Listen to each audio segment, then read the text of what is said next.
રાજકોટના ગોંડલમાં ભારે વરસાદ પવન સાથે કા સમયનો ભારે વરસાદ પડ્યો છે। ગોંડલ શહેર અને ગ્રામ્ય વિસ્તારોમાં બરબાદીનો વરસાદ કમોસમી વરસાદને લઈ અને ખેડૂતોને પોતાના ખેતરમાં ઉભેલા જે મહામૂલા મોંઘામૂલા પાક છે તેમાં નુકસાની જવાની ભીતિ સેવાઈ રહી છે।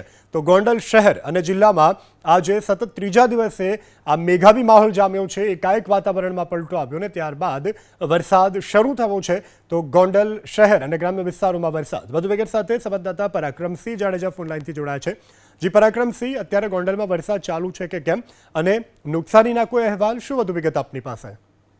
નુકસાન છેલ્લા 3 દિવસથી ગોંડલ ઉપરાંત સૌરાષ્ટ્રના અલગ અલગ ભાગો અને રાજકોટ સહિત અનેક વિસ્તારોની અંદર ઉનાળુ પાક ઉપરાંત કેરીના પાકને સૌથી વધારે નુકસાન છે।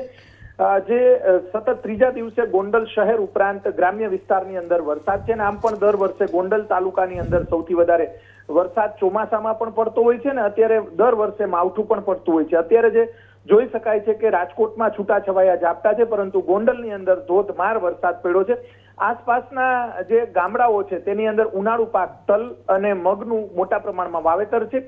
પશુઓ માટેનો જે ચારો છે તેનું પણ વાવેતર થતું હોય છે અને કેરીનો જે પાક છે અમુક જગ્યાઓ પર જે બાગાયતી પાક પણ રાજકોટ જિલ્લાની અંદર વાવેતર થતું હોય છે, જેના કારણે સતત વરસાદના કારણે કેરીના પાકને પણ મોટા પ્રમાણમાં નુકસાન થશે અને સૌરાષ્ટ્રના અલગ અલગ ભાગોની અંદર હજી પણ આવતા જે 24 કલાક દરમિયાન વરસાદી વાતાવરણ છેલ્લા 3 દિવસથી છે ને વધુ એક વખત ગોંડલ તાલુકાના ગ્રામ્ય વિસ્તારની અંદર વરસાદ પડ્યો, જેના કારણે ખેડૂતોમાં ચિંતાનું મોજું ફરી વળ્યું છે। જી પરાક્રમસિંહ, સમગ્ર જાણકારી બદલ આભાર।